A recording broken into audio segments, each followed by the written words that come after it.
trade barrier, but the ultimate biggest loser is usually the smaller and medium-sized companies.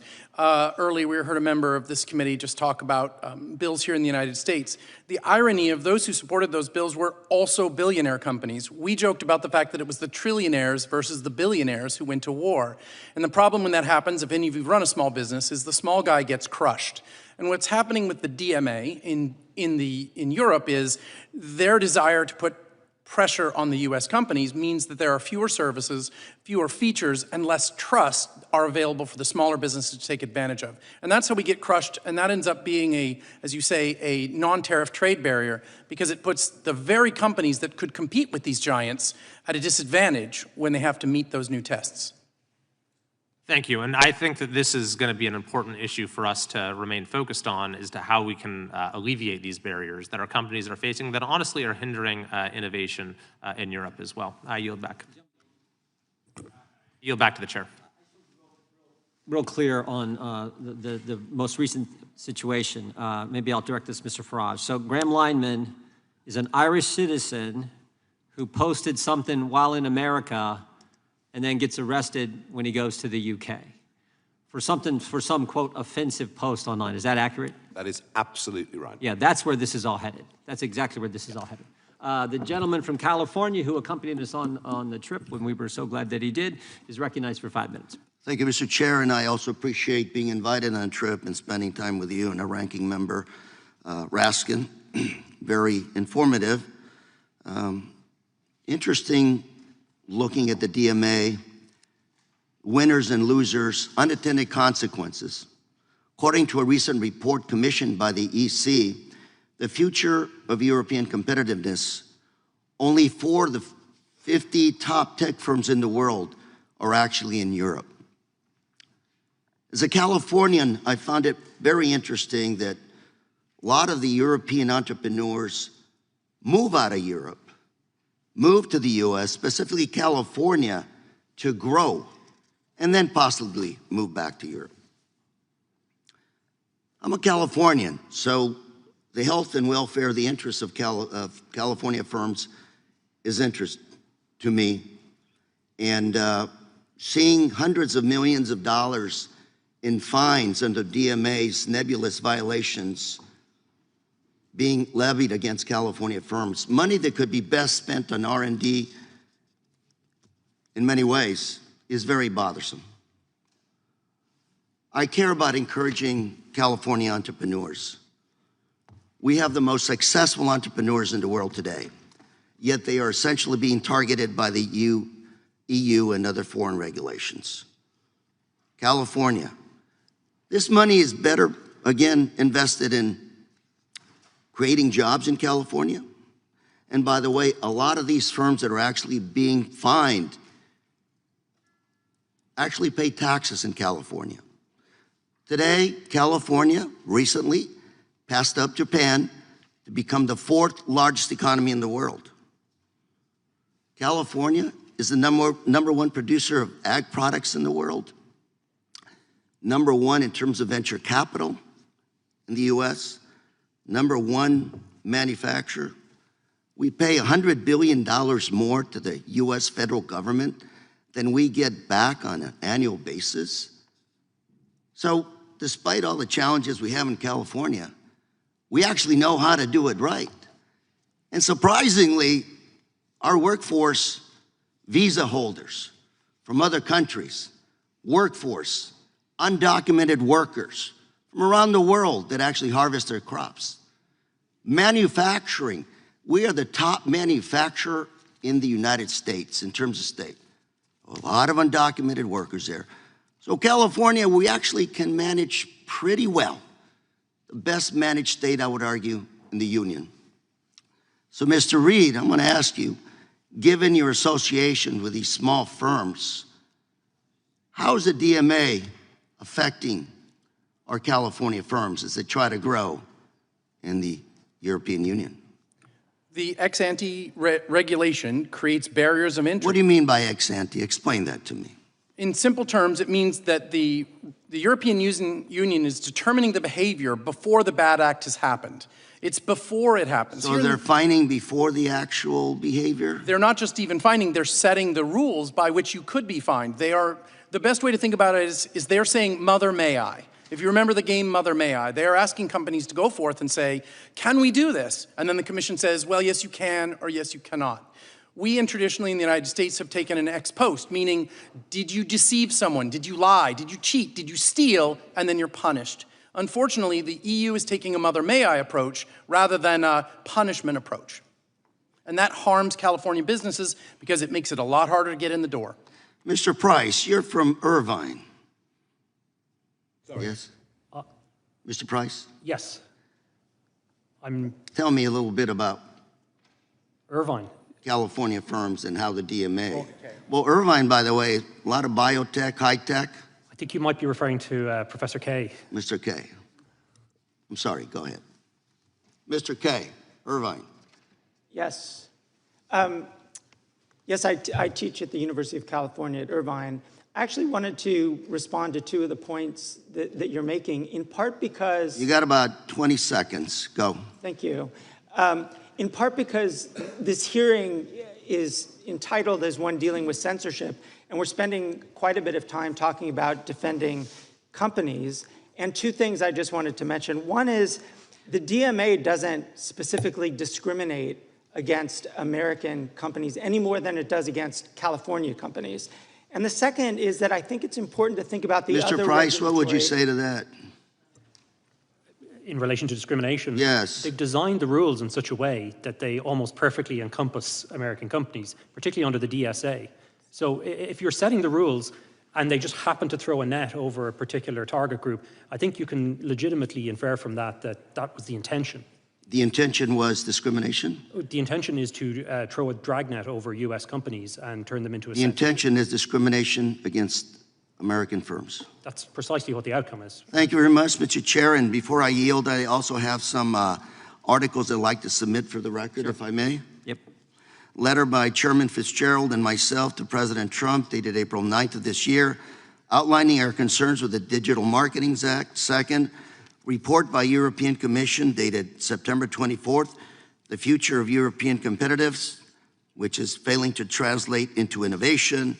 Third article, statement by the Chamber of Progress, dated February 10th, how Digital Markets Act has become Europeans' digital curtain. Number 4, article by the Information and Technology Foundation, dated June 30th, 6 ways the DMA is backfiring on Europe. 5th, article Washington Examiner, July 28th, EU regulations impose heavy costs on US companies. Finally, article in the Journal, Wall Street, the tech industry is huge and Europe's share of it is very small. Thank you, sir. Without objection, thank you. Gentleman yields back. Gentleman from Texas, recognized. Thank the chairman. I thank you for holding this hearing. I thank the witnesses. Mr. Price, you referenced Päivi Räsänen earlier, correct? Yes, sir. Can you just real quick, in like 30 seconds, give the quick summary of what the facts are behind that issue with respect to why she is facing prosecution despite having served in Parliament and I believe as a minister in the government? That's correct, sir. Over 5 years ago, she posted a tweet with a verse from Scripture, and in that tweet, she objected to her church, the Finnish Evangelical Lutheran Church, using church funds to fund the Helsinki Pride Parade. And for that, then, criminal proceedings were launched against her. And she's been dealing with that for 4 to 5 years, correct? That's correct, sir. Her case is before the Supreme Court at the end of October. Facing jail time. Facing significant fines. And for having expressed her faith with respect to issues involving marriage in the context of a Bible verse, correct? That's correct, sir. And so now we've got, as the chairman illuminated a moment ago, we've got this issue involving Graham Linehan, who here in the United States made a joke and then is arrested in the UK, correct? Yes, he's being arrested, or he was arrested for comments that he posted while here. And that's correct, Mr. Farage, you agree? It is. And that joke had something to do with, as I've looked it up, trans-identified males and female-only space, and he made some joke. And innovation. The chair now recognizes the gentleman from Alabama to lead us in the Pledge of Allegiance.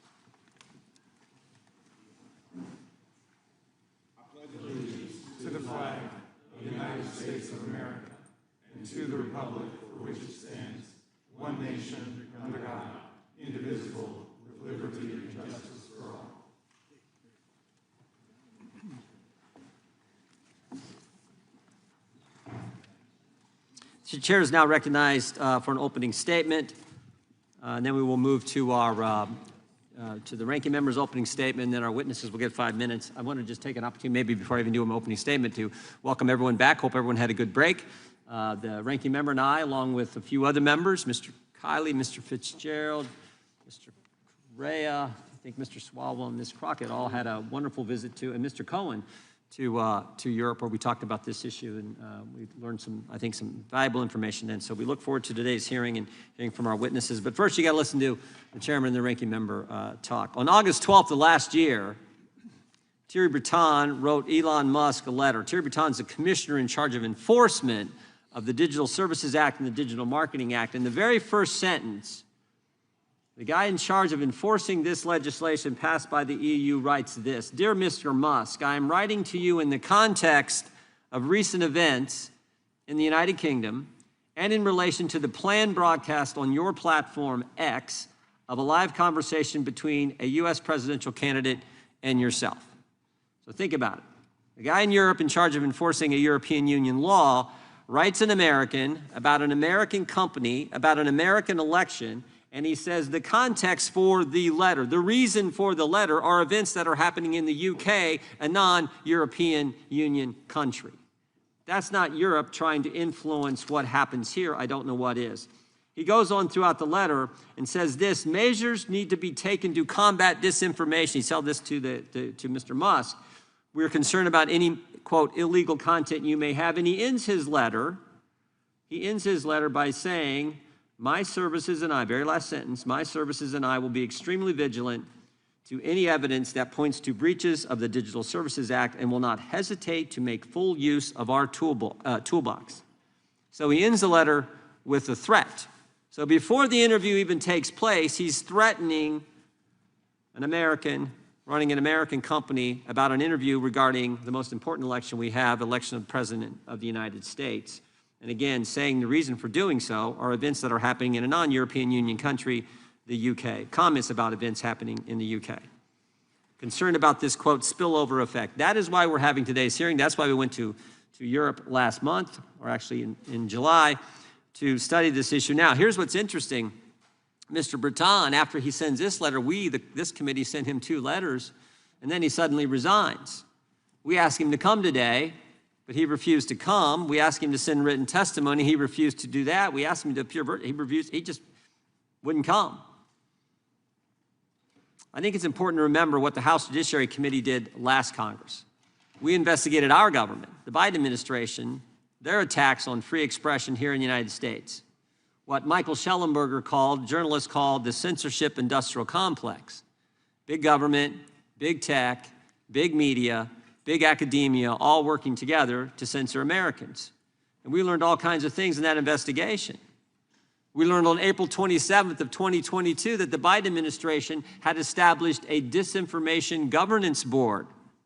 That's right, a bunch of bureaucrats going to get together and tell you what you can say, what you can tweet, what you can post, what you can read, what's misinformation, what's disinformation, and the new term they come up, what's malinformation. Thank goodness, because many of us raised concerns about that, they disbanded that disinformation governance board. We no longer had that. We heard from journalists like Mr. Schellenberger, like Matt Taibbi regarding the Twitter files. We heard from Tulsi Gabbard. We heard from RFK Jr., all Democrats, frankly. In fact, I took some heat for that. What are you doing bringing Democrats in front of the judiciary? We brought them in because they care about the First Amendment. It was interesting. When RFK Jr. came in to testify, the Democrats actually made a motion to go to executive session. Kick everyone out. No journalists, no one was allowed. They wanted to kick everyone out, go to executive session so no one could hear what RFK Jr. was going to testify to in a hearing on censorship. You can't make this stuff up. We learned that on January 23rd. Think about that, by the way. We learned on January 23rd, 2021. Maybe point this one out first. that there was an email. So the third day of the Biden administration, there was an email sent from the White House to Twitter which said, take down this tweet ASAP. And who had issued the tweet? Who had put out the tweet? RFK Jr. So you had the Biden administration trying to censor a fellow Democrat who was going to run against him in the Democrat primary. I mean, that is, and everything in that tweet actually were true statements. So we learned all that last year, and of course our investigation culminated with a letter from Mr. Zuckerberg on August 26, 2024 last year, where he said, yes, the Biden administration pressured us to censor, we did it, we're sorry, and we won't do it again. And Meta, Facebook, has now subsequently changed policy. They now go to the community notes policy instead of the, quote, independent fact checker approach that was being used before. We had one other witness last Congress, journalist from Canada, Rupa Subramanya, who I thought said something that was really important. She said, free speech is a core value of Western culture.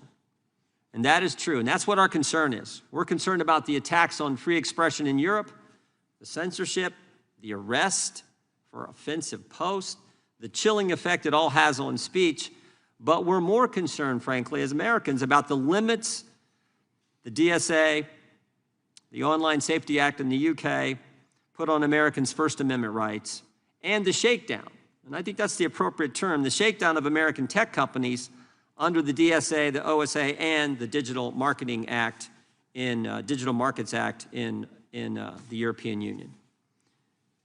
These acts target our tech companies that provide the modern town square, and they are the engines of innovation in our global economy. Since the turn of the century, European tech companies have languished behind their American counterparts. European governments have tried everything to change this except what might actually work, deregulating their own economy and letting free enterprise flourish. Instead of cutting red tape and allowing their own companies to innovate and grow, the EU and the UK are going after American companies that have grown to dominate the global tech landscape.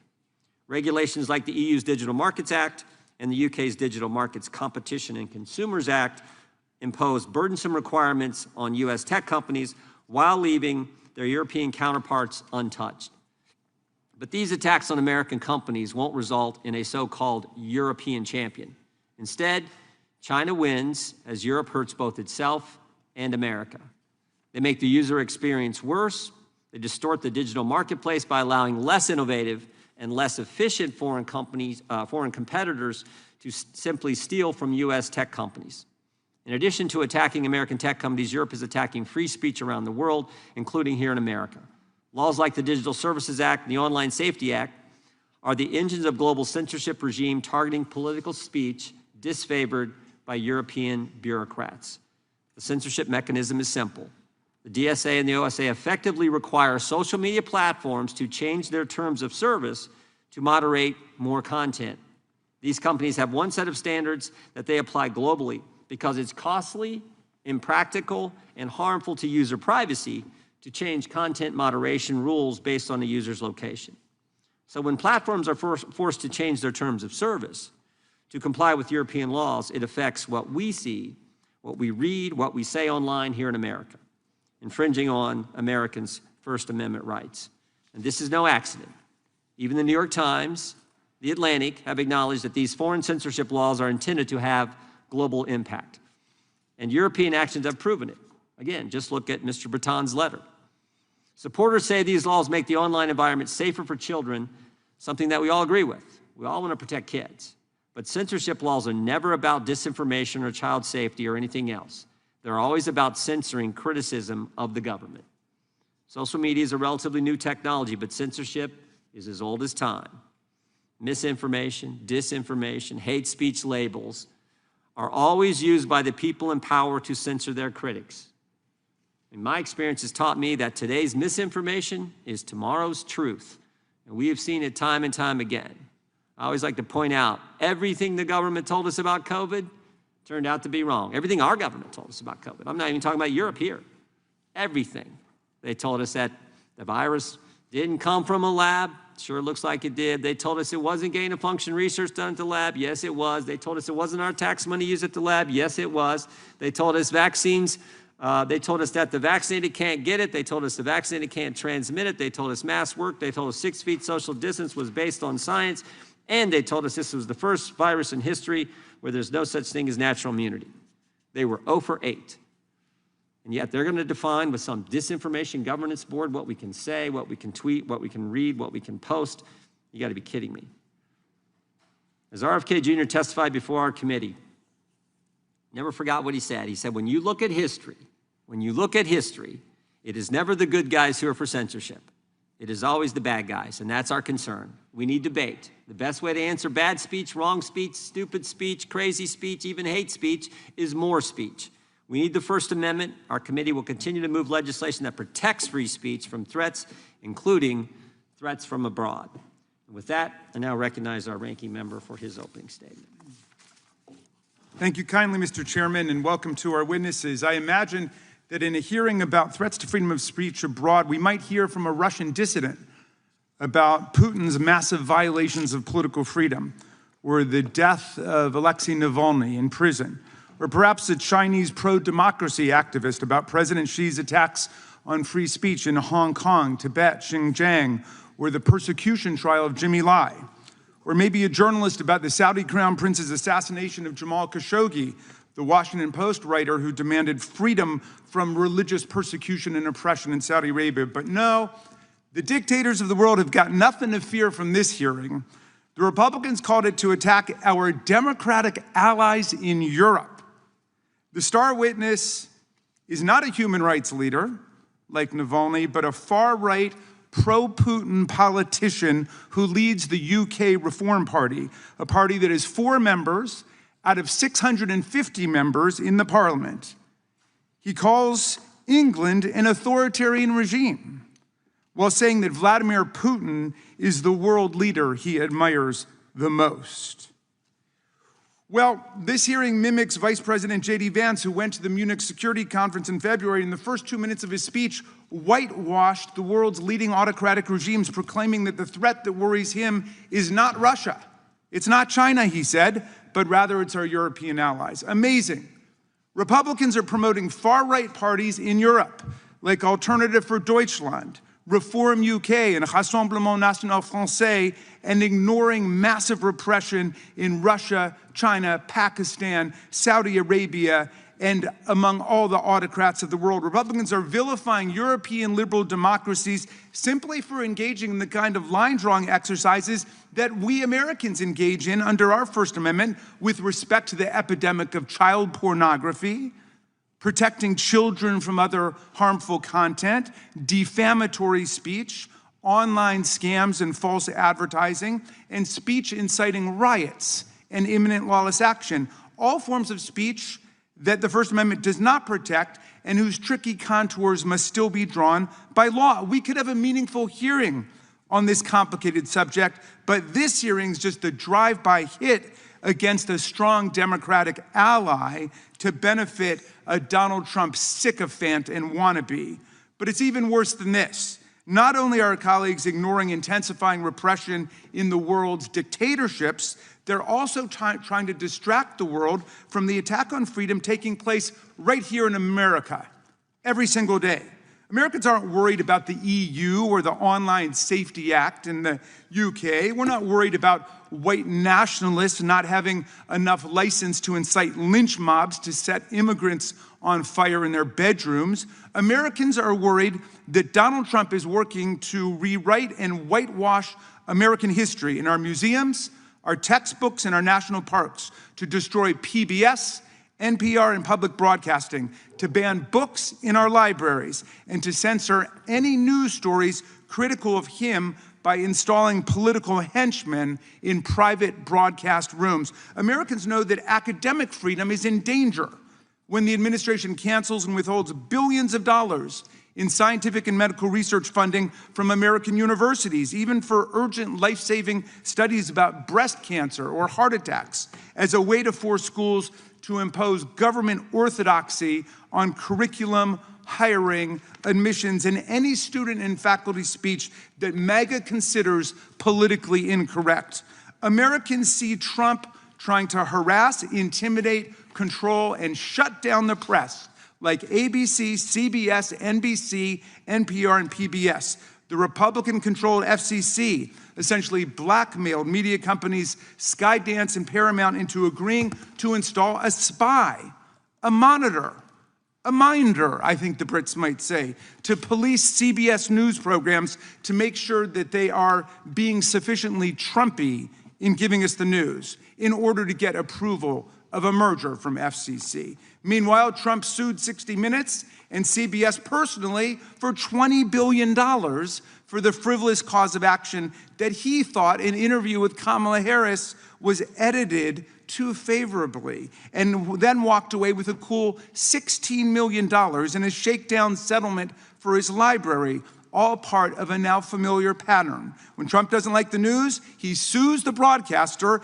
and unleashes the FCC on them until they pay up and agree to a government spy stationed in their office. Free speech is so much in danger in the US today that if the government tries to violate our rights, we might not even be able to find a lawyer to defend ourselves because Trump is systematically exacting retribution against law firms that represent anyone on the other side of a case against him. Look, our country loves free speech. We fight for free speech. We fought for free speech, and we know it's in danger when students who are lawfully in the United States are taken off the street and arrested without warrants by masked federal agents in unmarked cars for writing an article or attending a rally that Stephen Miller doesn't like. Free speech is in danger when visitors to our country have their social media accounts screened at the border for any criticism of Donald Trump. Free speech is in danger when To Kill a Mockingbird, The Handmaid's Tale, 1984, and The Kite Runner are banned from our schools and libraries across the country, and even families defending our freedom abroad have to fight for their kids' right to read freely in public schools run by the Department of Defense. Freedom's in danger when the administration tramples the civil service rights of hundreds of thousands of nonpartisan expert civil servants. These civil servants have been protected against political discrimination for more than a century to maintain the excellence and independence of our federal workforce, but they're now being fired simply for doing their jobs, like prosecuting violent criminals and insurrectionists who try to overthrow our government and attack our police officers, or because they honestly gave honest economic information and labor statistics to the public.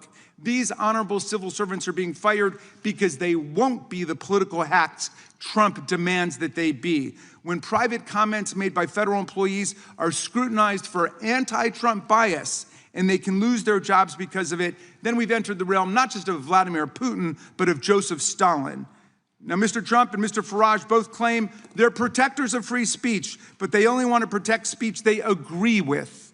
In the UK, Mr. Farage is openly promoting the abolition of the Human Rights Act of 1998 to be replaced with a British Bill of Rights that limits the right of free speech to British citizens and legally sanctioned residents. He complains that racist threats against immigrants are not protected free speech, while he proposes to strip migrants, tourists, and perhaps even visiting American congresspeople of any free speech rights at all. I had my own close encounter with that when Mr. Farage and his team presented for more than an hour in a conversation we had about free speech. And after 3 minutes of talking, he cut me off and terminated the meeting because he didn't like what I was saying.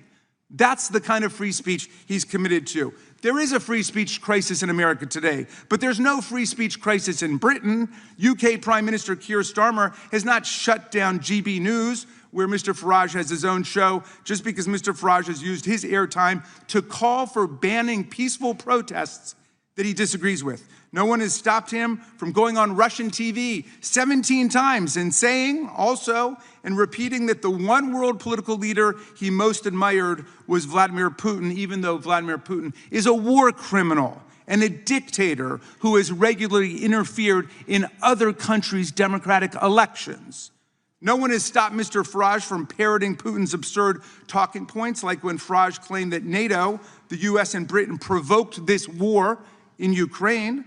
For a man who fashions himself as some kind of a free speech martyr, Mr. Farage seems most at home with the autocrats and dictators of the world who are crushing freedom on earth.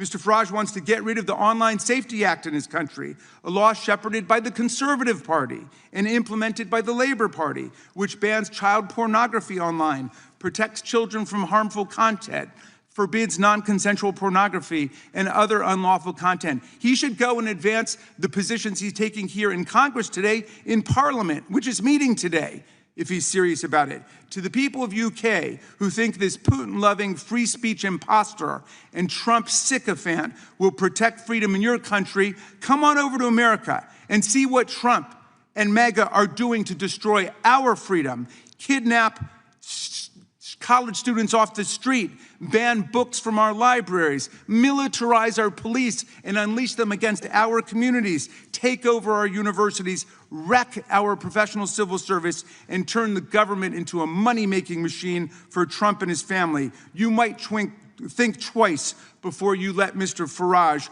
make Britain great again. I yield back. The gentleman yields back. I would just point out that the encounter that the ranking member had with Mr. Farage was a little different at my recollection than how it was described. And I would also point out that the gentleman alleges there's no free speech in America under President Trump, while his staff member is holding up countless number of articles criticizing the Trump administration. I think that's a little bit of a, well, let's say that's not how I think it actually goes. So we now will introduce today's witnesses. We will start with the Right Honourable Nigel Farage. Mr. Farage is a member of Parliament from Clacton and the leader of the Reform UK Party. He is also a television host and was a leading proponent of the Brexit campaign. Mr. Lorcan Price is an attorney with ADF International, a nonprofit organization that works to protect religious freedom, free speech, parental rights, and the sanctity of life. Before joining ADF International, he was an attorney in Ireland. Mr. Morgan Reed is the president of the App Association, a trade association comprised of app developers and connected device manufacturers. He routinely testifies before Congress on matters of interest to his members, including artificial intelligence, competition, and other issues. And we have Professor David Kaye. Mr. Kaye is a clinical professor of law at the UC Irvine School of Law. Professor Kaye previously served as the United States Special Rapporteur on the promotion and protection of the right to freedom of opinion and expression. We welcome our witnesses and thank them for appearing today. We will begin by swearing you in. Would you all please rise and raise your right hand? Do you swear or affirm under penalty of perjury that the testimony you're about to give is true and correct to the best of your knowledge, information, and belief, so help you God? Let the record show that each of the witnesses answered in the affirmative. You can, thank you, please be seated. Please know that your written testimony will be entered into the record in its entirety. Accordingly, we ask that you summarize your testimony in 5 minutes.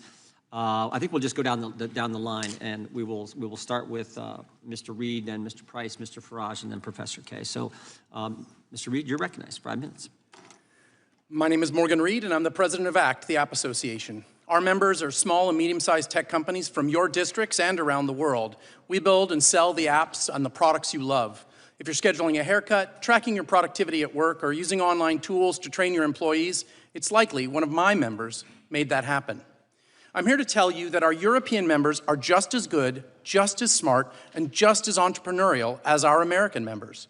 Whether it's Clement Sauvage in France, Mitchell Volkring in the Netherlands, or Mark Thomas in the UK, their companies are busy trying to change the world. The difference between them and our American members can be seen in the ever-growing wall of ex-ante regulation and compliance requirements from an EU government that is constantly asking how government can be more involved rather than less. Unfortunately, the DMA is a perfect encapsulation of the problem. Ostensibly, it exists to make it easier for EU companies to compete with the US tech lead. Instead, it just creates leadership in red tape. Small companies find value in the bigger platforms for 3 boring and absolutely vital reasons. They need to offload overhead, have access to a global market, and have customer trust. Because small businesses are always overworked and undermanned. For us, offloading overhead is critical. A small business is trying to ship a product, not learn about tax laws in 160 countries. We don't want to sign multiple contracts with middlemen to handle shipping or web storage, or send bills to dozens of different platforms, each with their own PO system. Small businesses need to focus their time on serving the customer to compete. And of course, to grow your small business, you need customers. And that means access to a global market. If your product has fewer than 100 customers in your state, that's a hobby. But 100,000 customers worldwide, that's a business. Nearly every one of the DMA's designated gatekeepers are actually gateways to a global market. But you might say, Morgan, the internet itself is a global market. And we would agree, but the internet lacks one key characteristic: trust. Today, many of us take for granted the measures of keeping malware and other harmful content off of our devices and off of our shopping sites. But DMA threatens to change this by forcing companies to roll out the red carpet for bad actors. As a result, consumers will rationally steer away from startups and small developers they've never heard of and towards larger, more established rivals that spend millions on marketing and buy Super Bowl ads to build their brand. Don't forget who's pushing the DMA. It's companies like Spotify, Yelp, DuckDuckGo, companies you've heard of. And just in case you think I'm exaggerating, the first business to take advantage of the DMA's requirements wasn't some brilliant startup being kept down by big tech.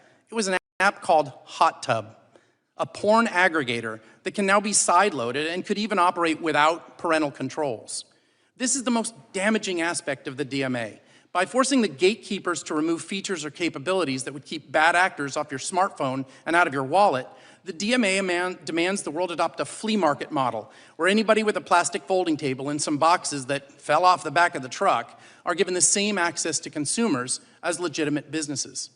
For small businesses, we want the platforms to provide us with ever-improving tools, features, and pricing models to make it attractive. We don't love the big platforms, we do business with them. Because without our products, their platforms aren't worth very much.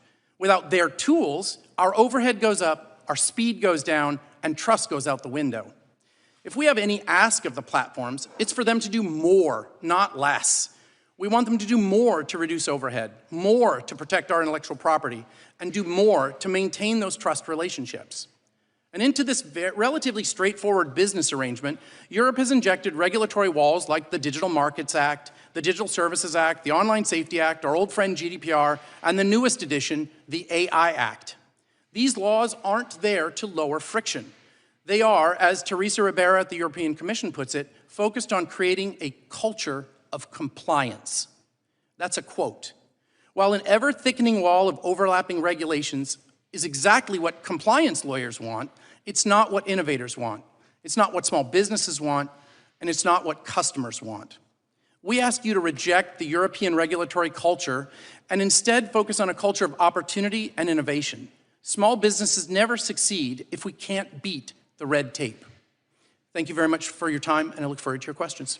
Thank you, Mr. Reed. Mr. Price, you're recognized for 5 minutes. Thank you very much. Good morning, Chairman Jordan, Ranking Member Raskin, distinguished members of the committee, ladies and gentlemen. My name is Lorcan Price. I am a barrister and legal counsel for ADF International, and I'm very happy to come here today to speak to you about the perilous situation for freedom of expression in Europe and why it matters for Americans. I do this on the basis of my experience litigating in speech and religious liberty cases before the European Court of Human Rights. However, today, principally, I wish to address the Digital Services Act of the European Union. But before I do that, I'd like to set the scene briefly by telling you how bad things have become in Europe and the United Kingdom, and very much building on the remarks of the chairman. Because when I met some of the members of the committee in Europe recently, I think that there was a genuine element of surprise and disbelief about the state of affairs in Europe. I'll give you some examples. In Finland, our client, Päivi Räsänen, a member of parliament, is now in year 5 of a prosecution for simply posting a verse from scripture on Twitter. Our client Rose Doherty in Scotland, a 74-year-old grandmother, was arrested by offering to have consensual conversations for people. Adam Smith Connor, an army veteran, was prosecuted for praying silently in his head in England. And just yesterday, you'll have seen that the UK police arrested a comedian and fellow Irishman, Graham Linehan, a person I know well, for tweets about gender ideology.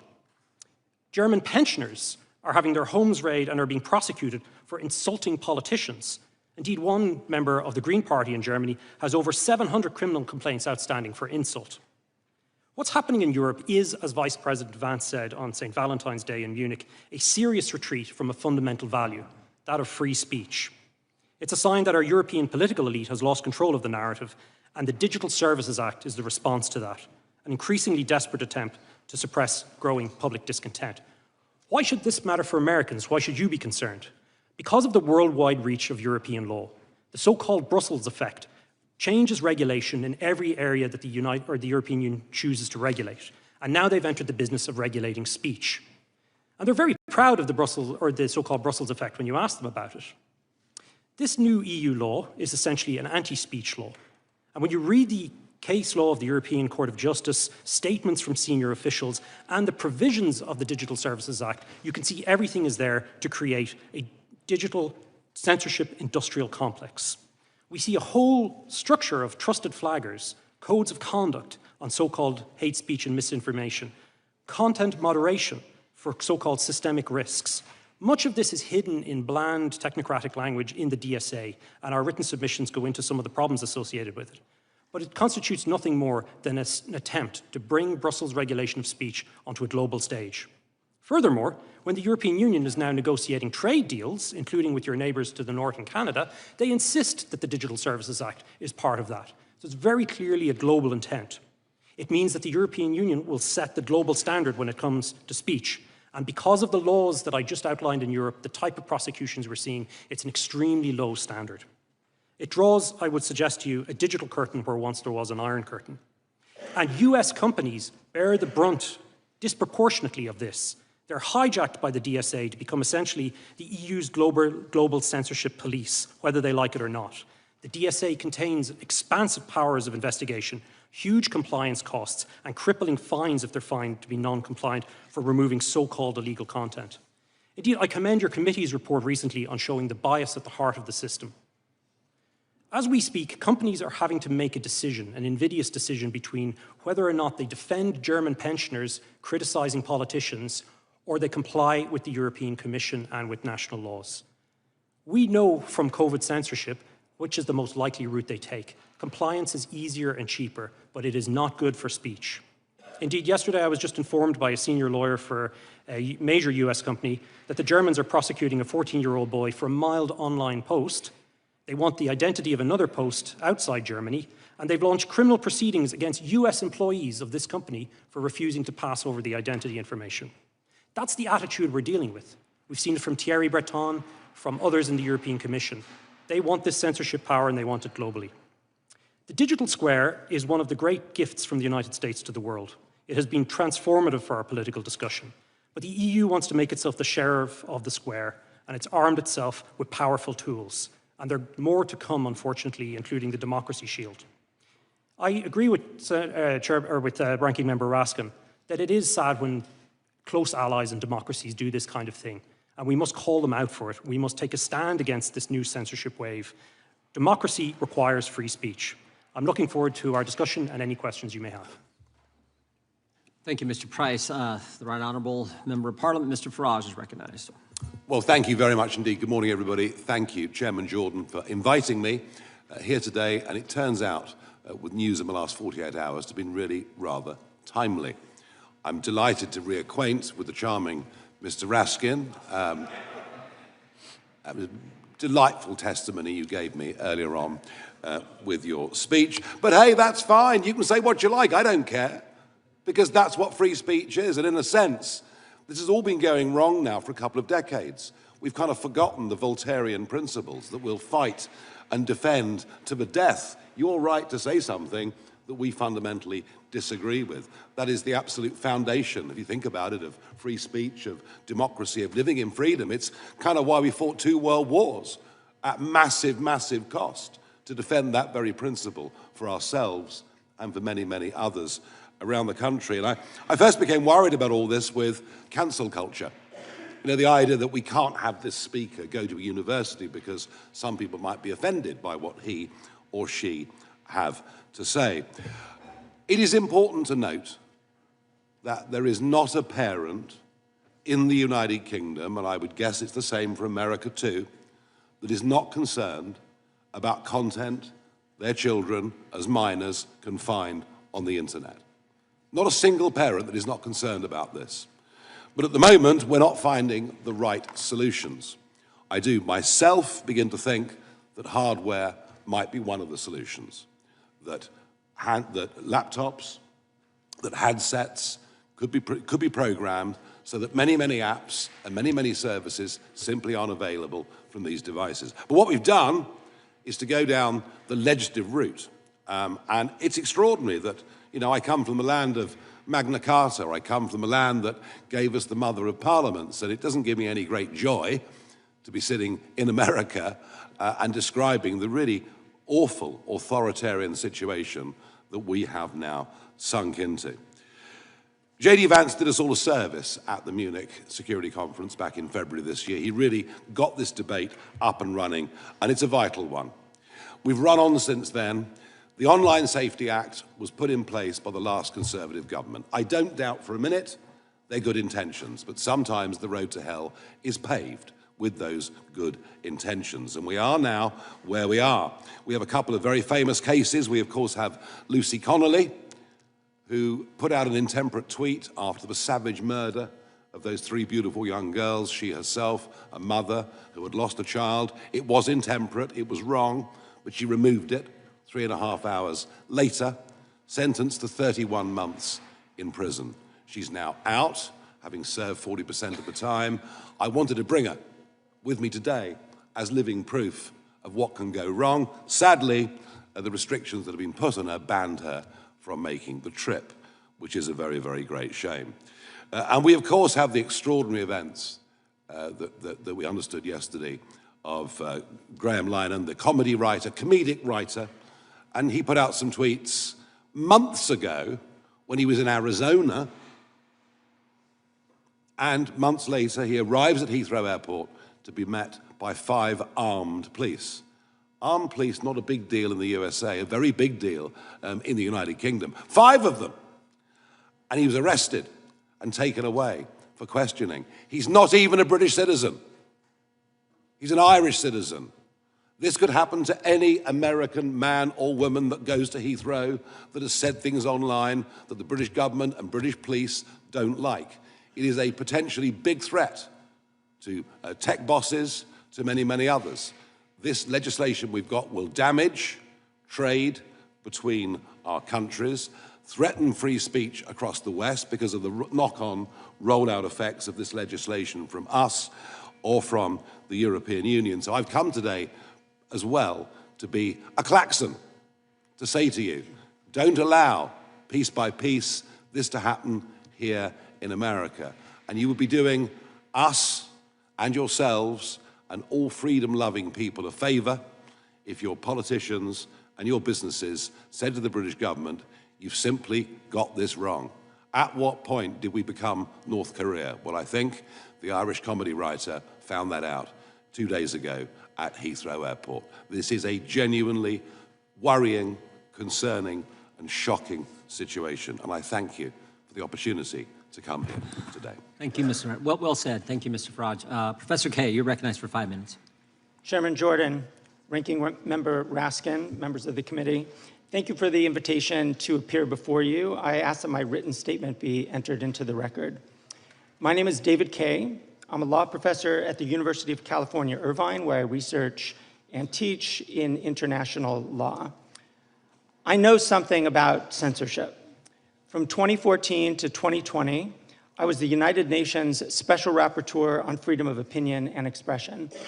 In that role, I monitored a growing global assault on free speech. Among other things, I led a landmark effort to call out China's attacks on civil society. I detailed repression of media and criticism in Putin's Russia. I condemned Iran's suppression of dissent. And I even criticized democratic governments when they sought to force platforms to take down lawful speech. That is censorship. Violations of the human right to seek, receive, and impart information and ideas of all kinds, guaranteed by Article 19 of the International Covenant on Civil and Political Rights, a treaty ratified by the United States in 1992. Inspired by the First Amendment, it guarantees a speaker's rights and the rights of everyone to access information. So it pains me that the United States, the country that had my back as Special Rapporteur, the land of the First Amendment's make no law, now leads the charge to undermine freedom of speech and of the press.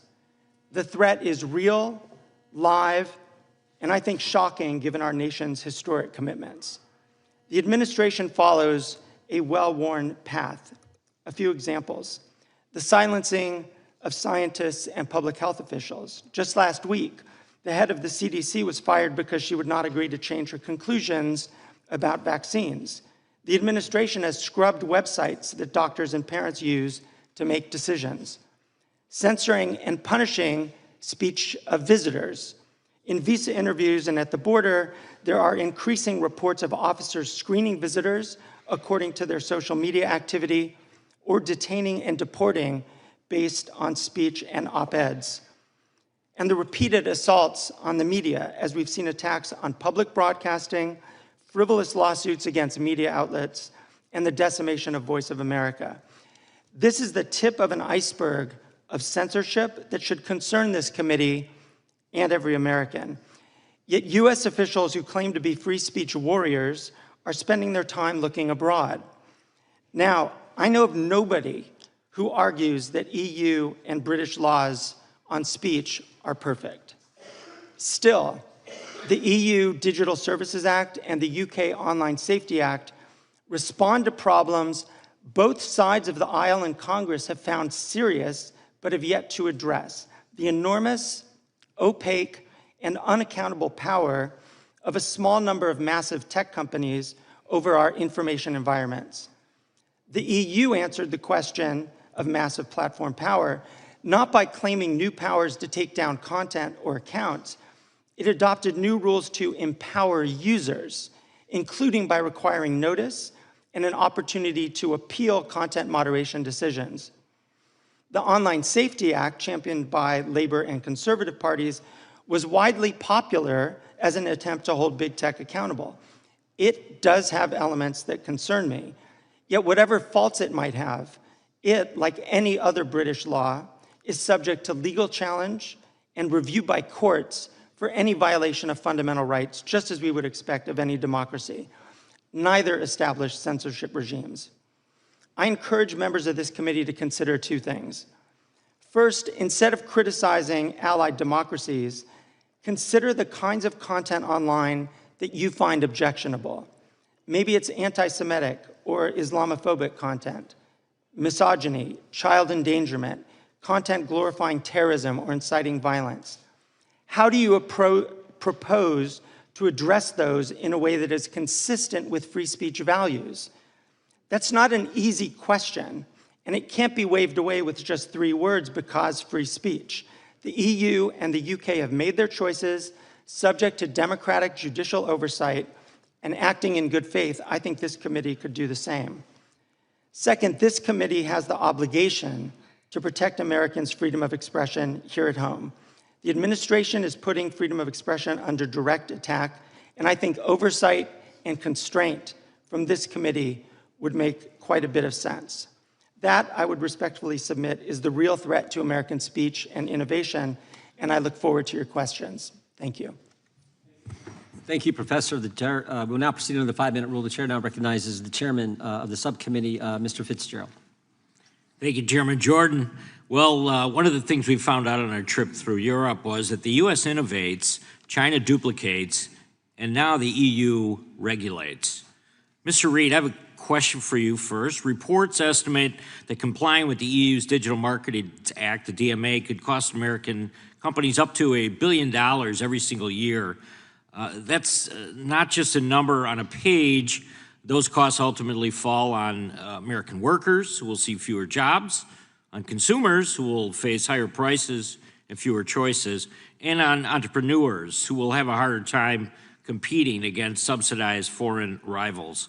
Mr. Reid, is it correct that these compliance costs affect our economy? And what does it mean for America if Europe is allowed to impose these kind of costs on U.S. innovation? The short answer is yes, absolutely.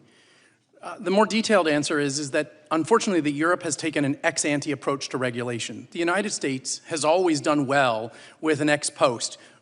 As a small business entrepreneur, I actually want fraud to be gone after. I want deceptive practices to be reduced. But unfortunately, what we see in the EU is an ex-ante process that ups my compliance requirements without actually giving customers the certainty of the result. So it's absolutely raising costs, and for American developers, We see one of the largest problems is how do you get to those European customers if the first tranche you hit is paying a compliance lawyer to meet all of these tests? Thank you. Mr. Price, our Federal Trade Commission Chairman Ferguson has warned the government regulation can stifle, obviously, competition and innovation, and in many cases, the government itself becomes the most dangerous of all the monopolies. Isn't it the DMA, is the DMA a perfect example of that? It kind of weaponizes and makes it burdensome with regulations. Can you give me your comments on the DMA and what do you think the status is right now? I certainly agree that European regulation generally slows down competition. It creates a situation whereby companies are unable to innovate with any degree of speed because they're constantly looking over their shoulder towards regulators around compliance. DMA, a very good example of that. Not just the DMA, though. Of course, you have the General Data Protection Regulation, GDPR. You have the DSA, the Digital Services Act, and constantly more and more being added. It's been estimated in the digital market space alone since 2016. 30 pages of regulation existed at the time. We're now over 1,000 and growing. So the European Union's response to American innovation is more and more regulation, generally around nebulous concepts like safetyism and protecting consumers, but very often just, particularly with the DSA, to create, unfortunately, a censorship industrial complex, as I outlined. DMA, very good example of that as well. Thank you very much. Mr. Reid, if I could come back to you, President Trump just secured a landmark commitment from the EU to address unjustified digital trade barriers. It was part of the US-EU trade deal. I'm hopeful that this will result in the EU kind of removing, and a lot of people we talked to in Europe when we were there said that there was a possibility that they could pull back on some of this. What action could President Trump take to hold the EU accountable to their commitment? And are there additional enforcement tools that Congress could provide to make that happen? Well, I think, Congressman Fitzgerald, you've done great work in reaching out and sending letters to make it clear what the position of the United States government is on these issues.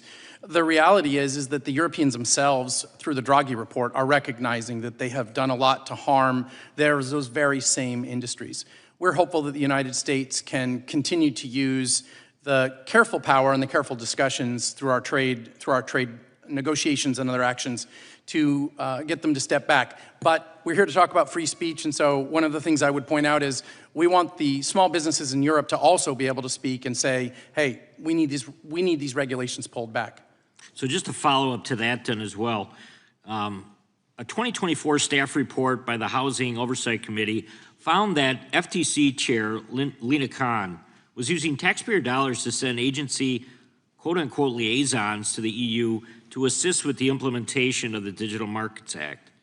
Mr. Reid, do you think it's appropriate for that type of consultation or for the use of taxpayer dollars to help a foreign country implement laws that unfairly discriminate against U.S. companies? Well, we don't think taxpayer dollars should ever be used to unfairly discriminate against United States companies. We're hopeful that U.S. taxpayer dollars can be used to ensure open markets around the world and a safe environment for our entrepreneurs to succeed. Thank you, Chairman. I yield back. Gentleman yields back. The chair now recognizes the chairman of the subcommittee, or ranking member of the subcommittee, gentleman who made a big announcement this week. We're sorry to hear about, but we appreciate your service, and you are recognized for 5 minutes. Thank you. Mr. Chairman, there is a clear and present danger to free speech in America, but it is not across the Atlantic Ocean. It is right here in Washington, sitting in the Oval Office. At a time when the greatest threat to the First Amendment rights of Americans resides in the White House, our Republican colleagues have brought us here today to talk about Europe. They've invited a fringe politician from the United Kingdom to attack the laws regulating certain conduct online in his country and the European Union, laws that are intended to combat disinformation by hostile foreign actors, hate speech, and other fraudulent or criminal conduct. They have sounded the alarms about these foreign laws, but when it comes to the Trump administration's suppression of speech in this country, Republicans are curiously and dangerously silent. There is virtually no corner of society that Donald Trump and his administration have left untouched by their effort to impose their radical views on the American people and to stamp out dissent. Since taking office, President Trump and members of his administration have used the powers of the executive branch in an attempt to silence their political opponents by attacking our core democratic institutions, such as academia, the legal profession, and journalism. These are moves straight out of the authoritarian playbook. For example, the Trump administration has taken aim at colleges and universities, trying to bend them to its will by withholding billions of dollars in scientific research funding, a short-sighted move that will set back innovation in this country by decades. And in some cases, including at my alma mater of Columbia, it has demanded onerous conditions that infringe on academic freedom. On these same college campuses, students are being kidnapped for writing op-eds, and others are being deported for participating in protests. The Trump administration has also targeted disfavored law firms that dare to challenge the president or to hold him accountable, or simply for hiring an attorney who clashed with Trump in the past. Some have sadly capitulated to its campaign of extortion. The president has even taken aim at the arts and humanities, launching a hostile takeover of the Kennedy Center and censoring exhibits at the Smithsonian Institution, attempting to whitewash American history and to stamp out free expression. He has also engaged in a dangerous campaign of harassment and intimidation of the media. For example, last October, he sued CBS for $10 billion for editing a 60 Minutes interview with Kamala Harris in a way he didn't like. Although this suit was widely ridiculed by First Amendment attorneys who called it meritless and absurd, Paramount, the parent company of CBS News, was desperate to win approval from the Trump-controlled FCC for its proposed multi-billion-dollar merger and felt pressure to settle this baseless lawsuit. Ultimately, it paid $16 million to settle the suit, and just days later, the FCC approved the merger. What a coincidence. This followed ABC's settlement of a similarly baseless Trump lawsuit for $15 million because of corporate pressure. And now the Wall Street Journal and Rupert Murdoch face their own $10 billion lawsuit from Donald Trump over the Journal's reporting that shed new light on Trump's well-documented relationship with Jeffrey Epstein. I'm not aware of any president in the past suing media companies or newspapers or television stations for free expression they didn't like. Professor Kaye, the free press is essential to our democracy and the rule of law. Can you explain how President Trump's attacks on the news media and his attempts to sue them into silence impact freedom of expression and freedom of speech in this country? Yes, thank you, Mr. Nadler, and congratulations on your announcement this week. Well, I think it's important to note that when we're talking about attacks on the press, it's not just about attacks on the journalists themselves or the media outlets themselves. It's about every American's right of access to information. It's about the freedom of public debate that we get from a media that isn't intimidated either by suit or by criticism from the Oval Office or whatever it might be. And so I think it's really important to think about these kinds of attacks, not only as those on journalists, but on the entire information ecosystem. And I think it's also important for us to realize that we can't pick and choose what censorship we like and don't like. I think the chairman's statement was really correct when he said censorship used by people in power to censor critics, that's at the core. And we should be examining, where do we see that? We tend to see that quite a bit in this country, I think in an unprecedented way. In your testimony, you identified a number of threats to freedom of expression in the United States, including science and public health. It's also been reported that the government has a list of hundreds of words, ranging from issues related to climate change to diversity, equity, and inclusion, that it essentially is banned from government websites and users to make funding decisions. Is this true? I've seen those reports, and I understand that to be true as well, particularly the use of lists of words, essentially to censor research that would be conducted by scientists at universities and at national academies in the United States. Thank you. My time has expired. I yield back. Gentleman yields back. Ranking members recognized for unanimous consent. Understand? Yes. Mr. Chairman, this is a minority fact sheet about the majority's report on the Digital Services Act. Well, we'll look forward to reading that. Without objection. Mr. Chairman, I have another. The gentleman from New York is recognized for unanimous consent. Mr. Chairman, I have a unanimous consent request. I ask unanimous consent to enter into the record an article published by Reuters on October 29th, 2024, titled Fact Check, UK Woman Jailed for Inciting Racial Hatred, Not Posting Hurtful Words, which confirms that Lucy Connolly pled guilty to inciting racial hatred and was not, as claimed in deceptive social media posts, punished merely for posting, quote, edgy words on the internet. Without objection, I'm sure we'll Thank be you, Mr. some Chairman. comments about that later. And the gentleman from California is recognized for 5 minutes. Thank you, Mr. Chairman. Professor Kaye, being a fellow Californian, I'm sure you're aware and could correct the ranking member that our own governor has sued Fox for $787 million. Isn't that correct? I'm not familiar with that. Well, I didn't think you would be, but neither was the ranking member, apparently. MP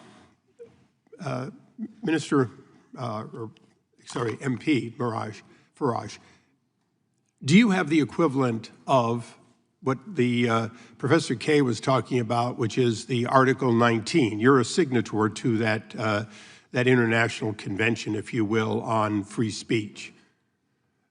Do you feel that it is being observed in the UK?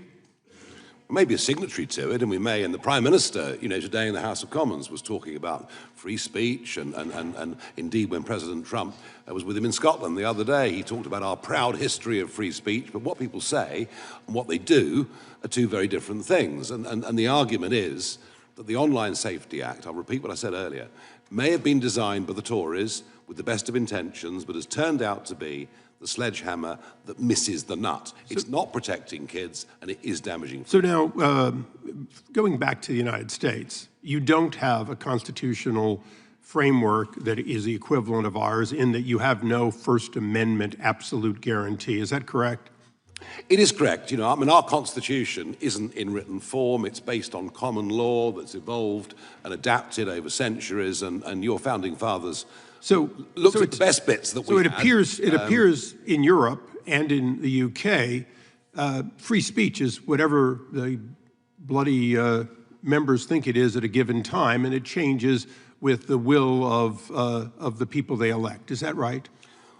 Yes, but I don't think at any point we've really had a proper debate about infringements of free speech until COVID.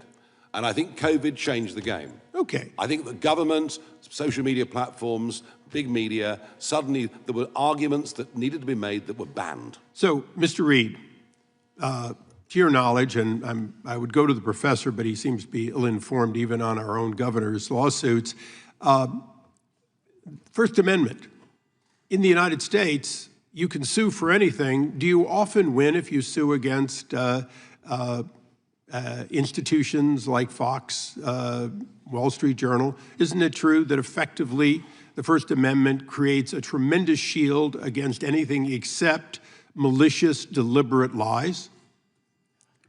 Not my area of expertise. We can absolutely talk about apps, but as an American, yes, that is absolutely my understanding. And you have no such protection, just the opposite. You have no idea in Europe or in Britain about what is going to be allowed or not allowed. In other words, you don't know where to call balls and strikes. You just simply have to pay the fines when you get to them.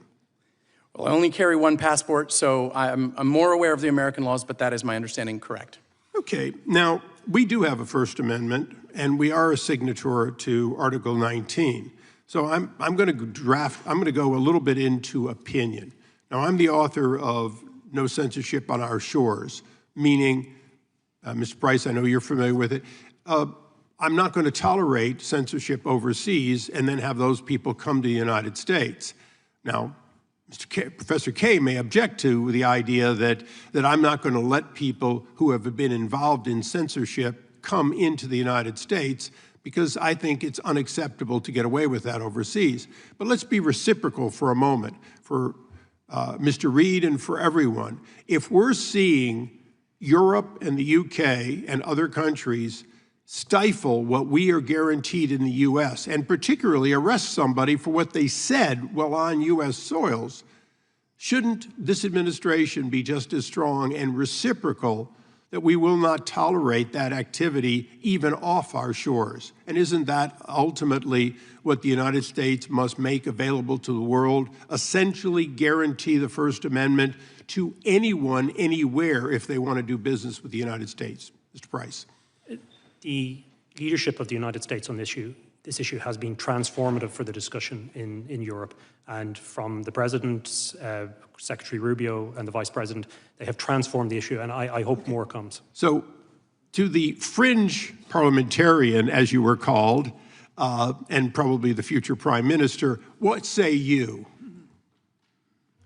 Yes, for Mr. Nadler's benefit, it's a very big fringe, and we're doing rather well, but there we are. Look, you know, if you were to follow, Mr. Eisler, the logic of your argument that you were to ban people from entering America who would pass legislation that was prejudicial against American companies or American citizens and would threaten them with potential arrest if they came across the other side of the pond, I think the practical difficulty with that is you'd have to ban the British government, the entire Labour Party. So I'm not sure in practical terms that it works, but I understand the sentiment. Thank you. I yield back. Gentleman yields back. The gentlelady from California is recognized for 5 minutes. Thank you, Mr. Chairman. Let me be clear. I am not here to defend the European laws, and I've often criticized the approach of European countries to internet-related issues. It's really generally wrong-headed. But I don't really think that's the point of this hearing. I think the real threat to the First Amendment isn't coming from Europe. It's coming from Republican-led states that have introduced bills to close the open internet, and most of all, from Donald Trump, who's actively trampling free speech here at home. I think it's rather absurd for this committee to spend our time criticizing laws we have no jurisdiction over while ignoring the countless ways the Trump administration is tearing up the First Amendment. If this committee is really serious about protecting free speech, we need to focus on the Trump administration's literal assault on the First Amendment that's happening right here at home. So, Professor Kaye, I have a series of questions for you. Do you think that arresting international students for being critical of U.S. foreign policy is an attack on the First Amendment? Yes, absolutely. And isn't that because it's not just the right of the person to speak, but the right of all the rest of us to hear? The First Amendment isn't just about the speaker, it's also about the listener. Isn't that correct? Right, that's true. Now, a federal judge agreed with you and with us, warning that arresting students for their views chills the speech of millions of Americans. The government can't punish speech simply because they don't like its content. This year, as has been mentioned by others, President Trump's FCC blocked the CBS merger until the network agreed to change its programming and install a so-called bias monitor.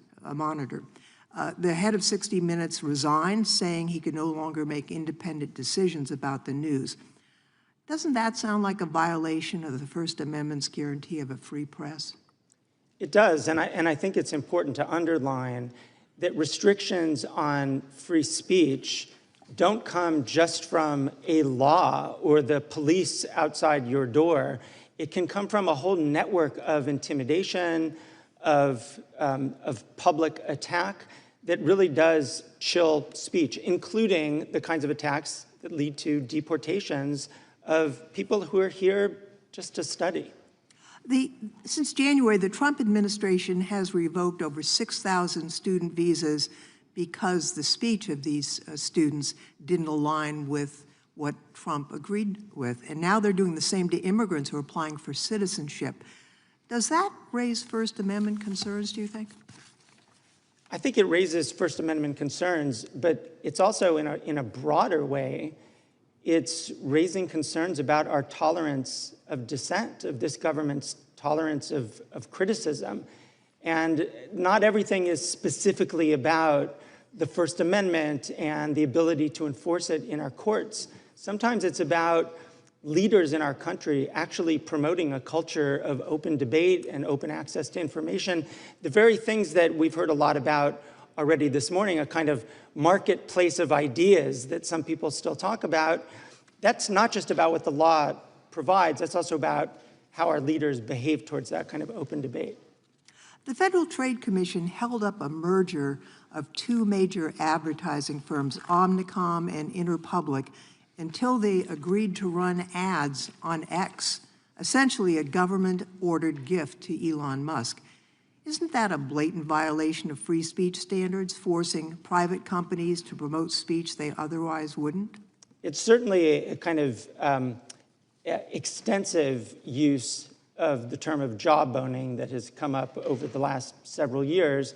And it's a kind of pressure that absolutely interferes with free speech. And it's also the kind of weaponizing of our federal agencies in support of a particular actor, a particular business person. It seems to me that these actions affect not just the companies or the individuals that are the target of this abuse, but they're also to scare off everyone else from engaging in that behavior. Would you agree with that?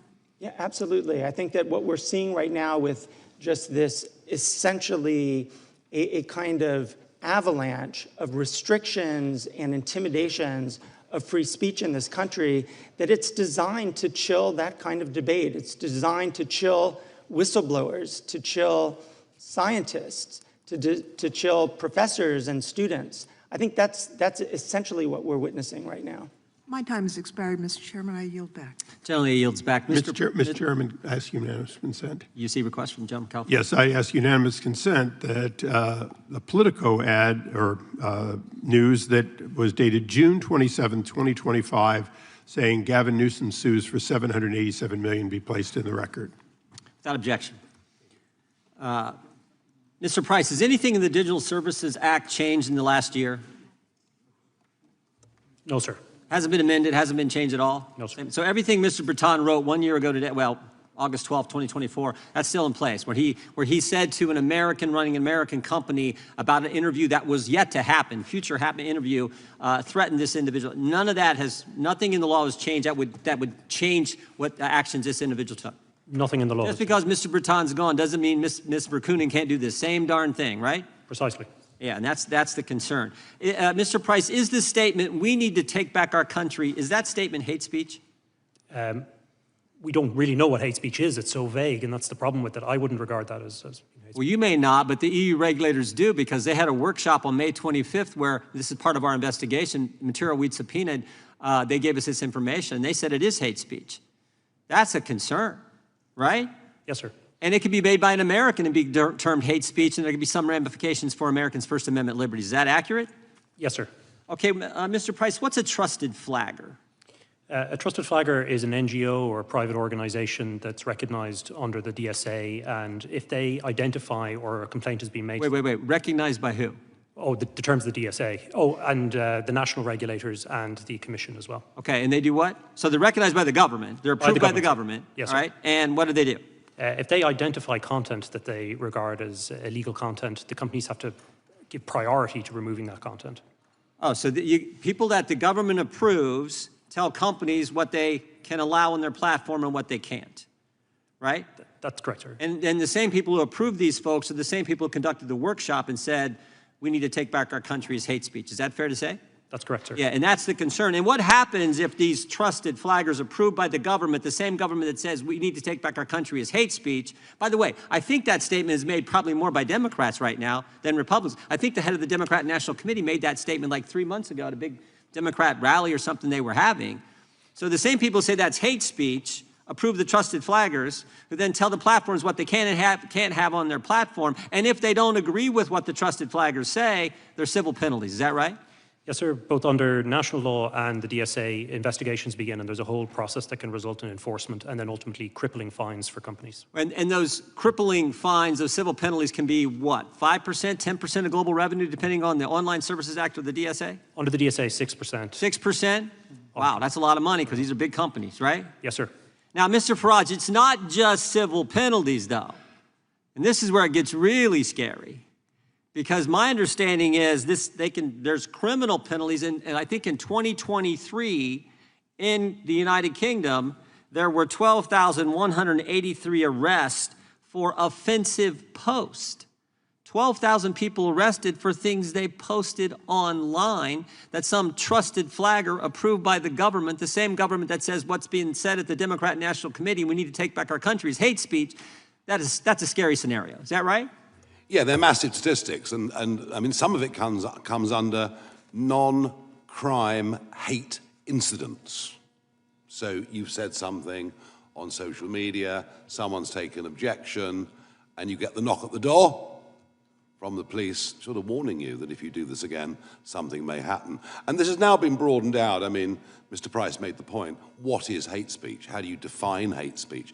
And that's the problem, isn't it, with all of these laws, that we finish up in a position where local police forces, etc., have to choose their own interpretations. I think, again, as I said to you earlier, the timing of this hearing today is perfect because the head of the Metropolitan Police, who arrested Graham Linehan at Heathrow Airport, he's thrown the ball back now to the British Home Secretary and the government to say, please tell us, what is this law intended? What are we supposed as the police to do? So I think we're going to have a much more rapid debate about this. But my worry is it may get worse, if I may quickly, because the Labour government now are intending to pass a law that has a definition of Islamophobia.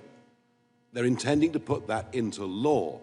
And that effectively will mean that criticism of a religion, mocking of a religion, would become an offence.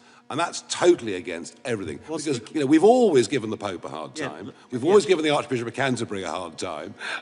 So we're finishing up kind of with two-tier law and two-tier justice. Well, and that's very concerning. I had one other question I'd like to get from maybe you and Mr. Price, if I could. Speaking of religion, tell me what performative prayer is. This is something we've seen and we've discovered in our investigative work. Maybe we'll start with Mr. Price, then go to Mr. Farage. Yes, sir. We have a client at the moment who's been prosecuted or was arrested in Bristol for a Christian pastor preaching about the differences between Christianity and Islam. He was then assaulted by a group of people identifying as Islamic people. The police arrived and they arrested him, not the people who assaulted him. This is the state of play in the United Kingdom in terms of free speech. And unfortunately, across Europe, I mean, I have a whole file of cases here where people have been arrested for criticisms of Islam, where they've been prosecuted. So things are getting pretty bad. Yeah, that extends to abortion clinics, doesn't it? And the abortion debate in Britain and Europe is different to the abortion debate in America. It's in a different place. But we have seen people warned or arrested if they've been seen to be praying outside abortion clinics, even if they're doing it silently. Hence, it's performative in the sense they're doing that. And you know, I'm afraid you now have to be a certain distance away from one of these clinics. But if other members of the public object and say that your praying there is causing them psychological harm, well, the police may intervene. Thank you. Mr. Chairman, may I comment on one of these issues, just very briefly? I'm fine if the ranking member, okay. I may have to ask you a question after you comment. When you do that, go ahead. I realize I'm opening the door. Yeah. I just wanted to note on this question of what is hate speech. First off, the question of identifying hate speech is not something that happens in a vacuum. In the UK, in Europe, there are very strict rules around the definition of hate speech that connect it not merely to speech, but to incitement. So it's incitement to violence or hatred or discrimination. And I think that's just an important baseline point, that this isn't just about pure speech, it's about the kind of speech that might lead to violence. And related to that, when you mentioned this hypothetical of take back our country, and is that hate speech? My understanding is that that came up in the context of a hypothetical related to persistent harassment of a Muslim girl. And that was the hypothetical. And the question was, in that particular context, did that constitute a kind of incitement to some violence against this young girl? So I think it's important to put some of these kinds of abstract questions into that kind of context. Professor, did you agree with the Biden administration when they established the Disinformation Governance Board? I didn't take a position on that. I do think that disinformation is an issue that... the government should be deciding what we can say and what we can't? Absolutely not. Okay, well, that's good to know. I'll give the ranking member a little extra time if he so desires. With that, I'll recognize the gentleman from Tennessee. Thank you, Mr. Chair. And firstly, I was pleased to join on the Codell, and it was a very fine, good Codell. I appreciate the chair, my friend and my classmate from 2006. One of the things I found most heartening about the Codell, we had a tour of Parliament, and along with us were two conservative members who were, I think they were either in the House of Lords, maybe one was in the Lords and one was in the House of Commons, but they talked to us about Magna Carta and about how it's the basis of our laws, and there was a copy there and copies here and there and whatever, but how precious the Magna Carta is. And they suggested to us that a legislator, this was in the House of Lords where he spoke, that a legislator is not somebody who votes. A legislator's job is not just to vote. A legislator's job is to stand up to an out-of-control executive. Very telling for British Parliament members to instruct us on what we should be doing, and I thank him for that. I'm a strong supporter of free speech and always have been, but I find this hearing a bit disingenuous because of the problems we have here in America. Free speech includes the speech of those with whom we disagree, people who say vile things, and in my case, I find racist and anti-Semitic and Islamophobic type speech is something I find foul, but it's protected by free speech and offensive speech as well. That does not mean that there aren't limitations, however, and speech can be harmful, dangerous, and infringe on other people's rights. It isn't a free-for-all, though. And the U.S. in our First Amendment does not have a monopoly on what constitutes free speech. There is speech protected by the First Amendment, like corporate political donations, which I think is misplaced and misapplied. And there are times when our legal system itself suppresses disfavored speech. I passed the Speech Act in the 111th Congress. I think Mr. Issa was my co-sponsor, and it dealt with the fact that Britain is a favored nation for defamation actions, and it's easy to get a defamation judgment there. We would not allow those judgments to be recognized here in our country under the Speech Act if the activities that took place did not conform to our laws on free speech. And I would think Mr. Farage could try to look at changing their laws on defamation and contour more to what we see in the First Amendment, and that might be good for the people in England. Two of my good friends, most revered friends, were from England, London, Christopher Hitchens and Sir Bill Browder. And they've written books, and they could be subject to such laws as well. But work on protecting your English authors. From Shakespeare on, they've been pretty good.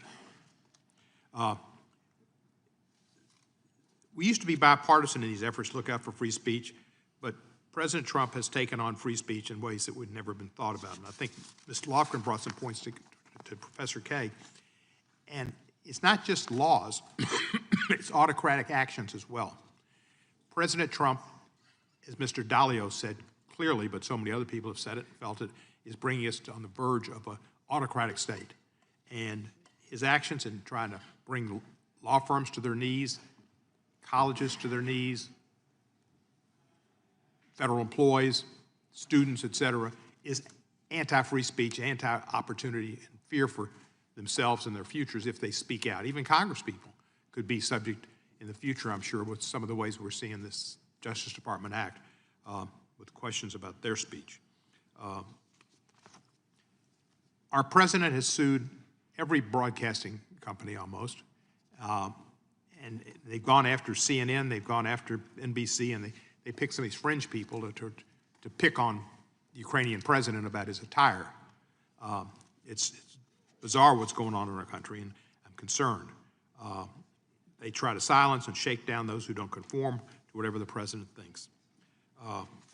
We need to understand that his review of the Smithsonian exhibits and other African American museum and saying there was too much emphasis on how bad slavery was. I don't know how you could find anything good about slavery, and Edwin Starr, who's a singer, would tell you slavery, like war, there's absolutely nothing good about it. So we shouldn't be trying to. Professor Kay, how would you compare, from your expertise, how we evaluate and compare with relative states of freedom of expression written in the United States? Where do you see the comparisons? Well, I think right now we're at a very dismal place in the United States. But I do think that it's also worth thinking a bit about some of the issues that Mr. Farage raised. So, for example, he mentioned the issue of a law against Islamophobia. But, you know, there's also a lot of discussion about laws against anti-Semitism and against other attacks on people on their status, on the basis of their religion and so forth. Those are actually valuable conversations to have. But you can't just sort of pick and choose which censorship or which restrictions are okay and which are not. You really need to have a general view as to what's appropriate. And I think, again, the chairman's point about censorship being a focus on criticism is the appropriate one. And to the extent that we can make that comparison, which country is really doing more, or which countries are really doing more to tamp down, to silence critics, that's the harm to our democracy. And right now I see that more in the United States than I see in Europe or the UK. Thank you, Professor. And I'd just like to say to you, welcome. I have a lot of British friends and respect for Britain. I have a great time when I'm there, but I'm happy we won the war. Gentleman yields back. Gentleman from Arizona is recognized. Thank you, Mr. Chairman. You know, the statement that Trump is bringing us to the edge of being an autocratic state in and of itself disproves the premise of that statement. Think about that. It's absurd. Under the First Amendment, the general proposition is that government should not be regulating the content of its citizens' speech. You have the opposing idea that it's the responsibility of government to decide not only what its citizens should think, but what content they are allowed to see and engage with. To some, the reality of the government regulation of speech may sound like it's a distant, authoritarian notion that won't come to the United States of America, but I would ask you to just think back again. I'm reminded of Orwell's 1984. Think of the memory hole that people are trying to memory hole right now, some even on this panel, sir, who don't want you to realize how bad a government can be when it attempts to censor right here in the United States. For instance, President Obama, this is from an article I'd asked for unanimous consent. President Obama has been the most aggressive administration in history, not only going after whistleblowers, but after pursuing reporters who write their stories. How about this one, the Biden legacy? How about this whole stack, and I'll put these in just a second. It's convenient to memory hole what the Biden administration did, what they did to suppress dissent and contrary opinion. I'll get into that in a second. The actions of European governments show that the type of censorship by government is not only possible, but very much doable. Under the guise of public safety, government officials in Europe have suppressed and arrested individuals who have simply engaged in political speech that is arbitrarily deemed to be unspeakable by the government. This kind of regime doesn't just appear on the scene, though. It takes time to develop. And we've seen it here, and that's why I'm taking this opportunity to remind you that FISA must be reformed. FISA must be reformed. So, Mr. Price, you alluded to this. And so I have this document right here that compares the GDP growth of EU versus the US 1998 to 2023. And the US has grown about 87%, almost 90%. The EU has increased its GDP by about 13%. So you have almost a 6x variable there. The question is, when you set these kind of draconian fines, and you set up a system that is amorphous and almost indefinable, might it not also have some more than just even the safety, ostensible safety of the society? Might it lead to trying to regulate when you can't innovate? I think that's very much the case, sir. We've seen it not just in the area of speech, but obviously, as we were discussing, the Digital Markets Act, data protection, and so on. And Europe is facing some very serious structural problems demographically, financially. And a lot of what I think is inspiring the DSA is what we saw from Germany beginning after the election of President Trump and after Brexit, which is to control the narrative, slow down speech. And into that, then, they're throwing a very wide net out that's affecting all kinds of legitimate speech. We talked about my client, Päivi Räsänen, in Finland, who's prosecuted for sharing a tweet from the Bible. It's absolutely outrageous, and that becomes now the standard that the DSA will set, not just for Europe, but possibly and predictably globally. And similarly, Mr. Reed, that's what's going to happen to your app innovators. They're not going to be able to have access to 440 million people in a marketplace in Europe without having to go through essentially government censorship. Well, I think you hit it earlier when you said that their focus has been on regulating or adding legislation. And it isn't one piece of regulation or one piece of legislation that has caused problems for our innovators, both in the UK, in the EU, and in America. It's been the stacking effect. Because if you start with one regulation, you say, I can handle that, I'll build that into my business. It's when you have one, then two, then four, then six. So what's been the biggest problem for growth has been their answer is that old quip, the beatings will continue until morale improves. We often feel that way about regulation. Innovation will get regulated until we get more innovation, and I don't think that will work out. Thanks, Mr. Reed. Now,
Biden, as Trump vows to ban censorship cartel. This one, how the FBI violated the privacy rights of tens of thousands of Americans.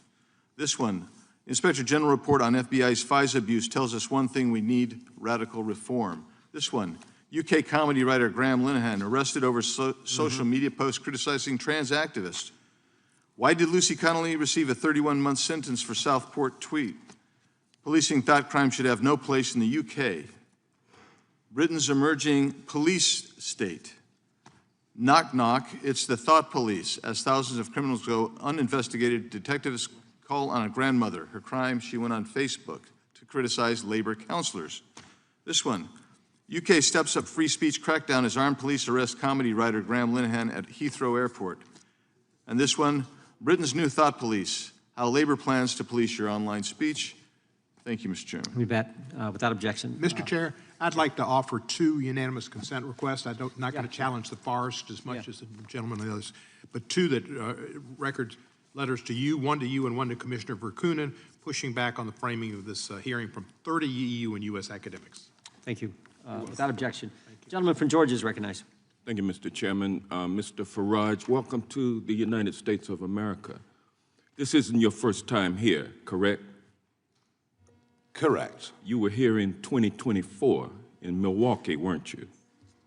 I've been coming here since 1982 on a very regular basis. I work for American companies. What for many, purpose many were years. you coming to Milwaukee for? Why did you come to Milwaukee? I've been in Milwaukee many times. I think that particular in event 2024 was a convention. the convention, the Republican I think convention. that's right. I think you're right. The Trump convention. I think you're right. Very good. Where Trump was coronated. Well, he won, didn't he? I mean, yes, he had already won. Happens, we already knew knew who had won. It's called political And it was parties. his coronation, and you attended, and you also attended Trump rallies, correct? I've attended lots of Trump rallies. Make America Great Again rallies, yes. many of them. And you upbeat, publicly, optimistic, happy, wonderful, joyous you events. publicly yes. endorsed his... I've thoroughly enjoyed them. I've even spoken of You endorsed him for president, and you attended his election night watch party. I did. And you consider Trump to be your mentor, correct? No. He's not your mentor? No. But he... Sorry. He is somebody who you want the support of. And you have the support. Yes, I do. I think he's a very, very brave man. Because you are getting ready to run for Prime Minister of Great Britain, correct? Oh, I've been trying for years, yeah. And as it stands right now, you head up a party. How many seats in the Parliament are there? 651, if you include the Speaker, that is. 650, yes. And how many are a part, how many seats does your party hold? How many seats do the opinion polls say we're going to get next time? Is that your no, question? I mean, I the see. numbers don't lie. You only have 4 seats, right? I'm afraid so, yes. And so you are indeed the leader of a fringe party. Oh, I'm a fringe, all right. Don't worry about that. Yes, absolutely. Everything I've ever done. And as a fringe party leader seeking to run for Prime Minister of Great Britain, you need a lot of money in order to blow up like the MAGA movement has blown up. What you need is a message of truth and a message of hope. And well, you need money also, right? Well, money's helpful, but it's not the primary thing you need. So the first thing that came out of the chair's mouth this morning during his opening statement had to do with Elon Musk. Yeah. And you're carrying water for Elon Musk today, aren't you? From what I can see, Elon Musk is abusive about me virtually every single week. But it's a free country, so, well, I mean, but you never stop trying to ingratiate yourself with him. Wrong. Well, I mean, wrong. You are familiar with the fact. Wrong. I have. You are familiar with the fact, Mr. Farage, I have had a public fallout with Elon Musk. That Donald Trump's campaign benefited to the extent of $250 million from Elon Musk. Well, I mean, how much? You are familiar with that, correct? How much did Mr. Zuckerberg give to the Democrats? I mean, this is what happens, and people are. Well, he didn't give any money let me be clear. To the Democrats. He was sitting behind Trump with the rest of the tech bros, and you are here today to impress all of those tech bros, including Elon Musk. Isn't that correct? I'm going to answer your question very, very honestly. You need money from Elon Musk in order to get elected Prime Minister of Great Britain. That's the bottom line. Isn't that correct? We consider all day, as long as the chairman allows us. I don't mind. I had a very public falling out with Elon Musk. But you're still trying to get some money from him, though. Over a political issue. It's not about the prior disputes. I'm sorry, you're trying to ingratiate yourself with the tech bros by coming over here and Can I get a cup of coffee or something? And you're arguing. We'll be here a long time. What you're arguing is that the citizens of Great Britain should pay a tariff if these tech companies are not allowed to violate the laws of Great Britain. No, I'm not. That was a falsehood put out by the British Prime Minister today. You didn't say in your Prime Minister's questions. I have never. In your statement. I have never suggested any of the kind. You don't call My statement for is very tariffs clear. as tools to My force statement is Great very Britain's clear. My statement is very. You are not It calling might surprise you. You are not Mr. calling Johnson. for. It might surprise you to know tariffs and trade sanctions. Trade. You may not know this, but trade between our countries is actually rather important. You are the biggest investor in our country, and we're the biggest investor in yours. Time of the gentleman from Georgia has expired, but the gentleman should be able to say some kind of response. To the United Regular States order, Mr. Chairman. He's been rude, he's been disgusting, he's been hilarious. Hang on. No. The gentleman's time has expired. I feel like we should give Mr. Farage a chance to respond to one of the many questions he was not allowed to respond to. So we'll give you 30 seconds, Mr. Farage, and then we'll move on to our next one. Because I know Mr. Farage does have to leave in about an hour, so we want to get through as many members as we can. Number one, I had a public fallout over a political issue with Elon Musk. I can't be bullied by anybody. I haven't changed my mind. Last time I looked, he was being spectacularly rude about me yesterday. That's life. If we believe in free speech, we live with it. What I have made very clear... Fixated on... What I've made... Sorry, no, this is my turn, I think. Yeah, you got another Thank 15 you, Mr. seconds. Chairman. What I've made perfectly clear in this paper is the situation we've got with successive pieces of legislation, including now the Online Safety Act, is a danger to trade between our countries, and allies and friends and trading partners have honest conversations with each other. I hope many American companies and politicians have honest conversations with the British government. I've not suggested sanctions at all in any way. Good luck on your race. The gentleman from California is recognized. Thank you, Mr. Chairman. First, I'd remind my colleague from Georgia that President Trump was openly nominated after decisively winning the primary votes across the country. That's in open contrast to the Democratic nominee, who has decreed the nominee of her party in spite of the fact she did not receive a single primary vote. So I would be a little careful if I were him about talking about coronations. I do agree with my Democratic colleagues that we need to be on guard against suppression of free speech, whether it's coming from the left or the right. But I disagree with them that the chief executive regulating the executive branch's communications or conforming executive agencies and grantees to executive policy is somehow a threat to free speech. The executive branch is designed to speak with one voice, a voice chosen every 4 years by the people. And I disagree with them that suing for defamation is an infringement on speech in a legal system where the truth is an absolute defense. The threat to democracy is from the government regulating other people's communications.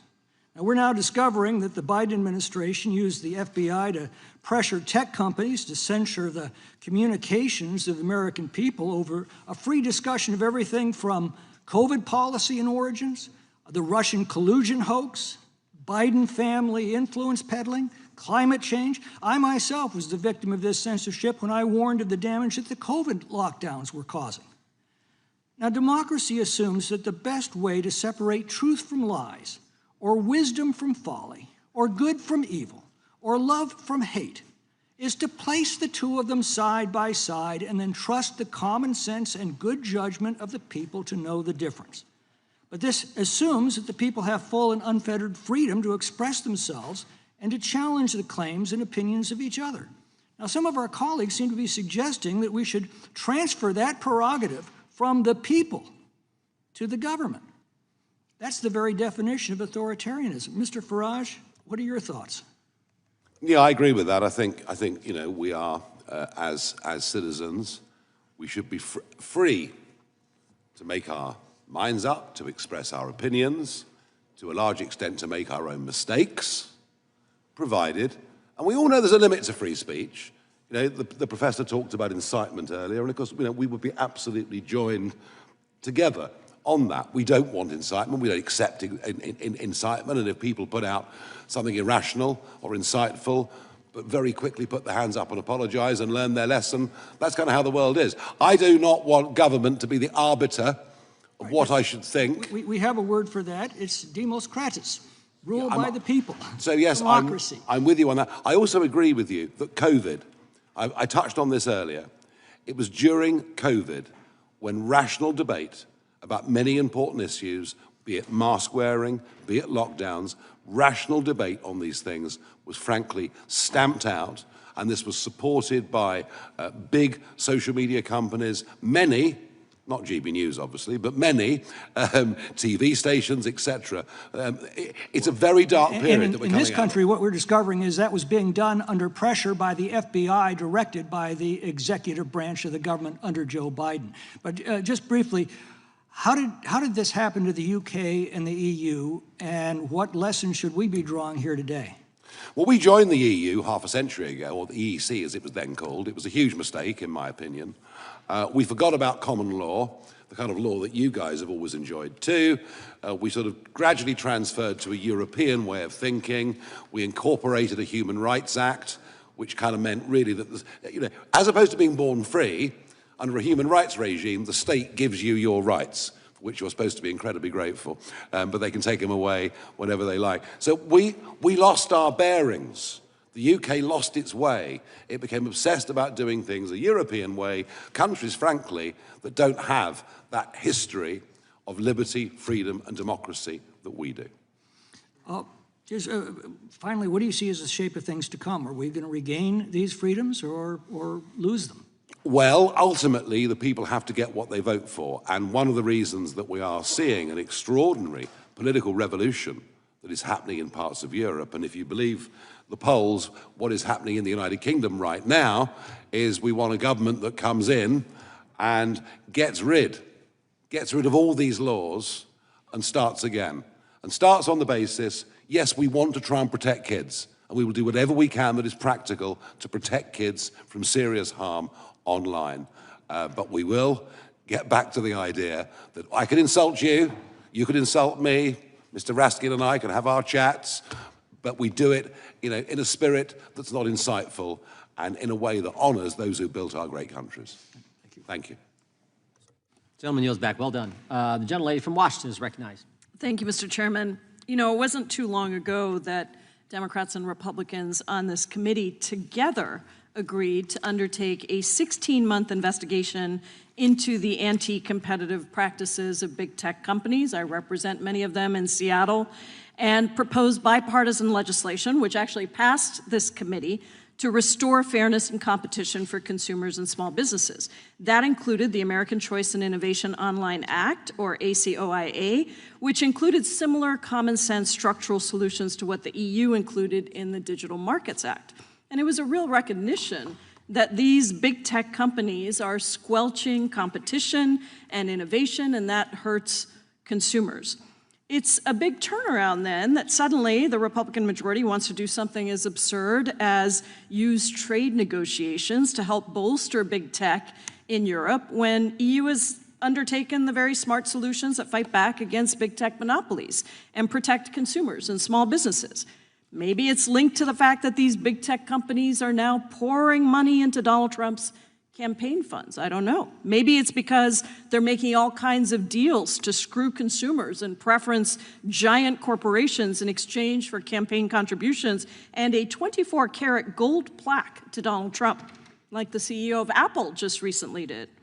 It seems to me that the Republican Party has suddenly turned its back on small businesses, on competition, on innovation, and yes, even on free speech, which is apparently the topic of discussion today. In fact, one of our witnesses here claims to represent, one of the Republican witnesses claims to represent small and medium-sized app developers, but his organization gets more than half of its funding from Apple, the very giant corporation that those same small and medium-sized app developers are trying to fight. Make it make sense for me. Now we have this hearing centered around so-called free speech and so-called censorship, not here in America, but in Europe. Well, what about right here at home on US soil, the censorship by the Trump administration, the Republican Party, on anything that they don't agree with? Let's just take a recent example. Rameza Ozturk, a PhD student at Tufts University, wrote an op-ed in the student newspaper calling for the university to divest from Israel.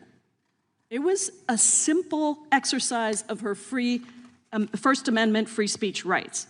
She committed no crime, she didn't bully or harass anyone, she didn't incite violence towards anyone. Action was totally peaceful. And yet, what happened in March?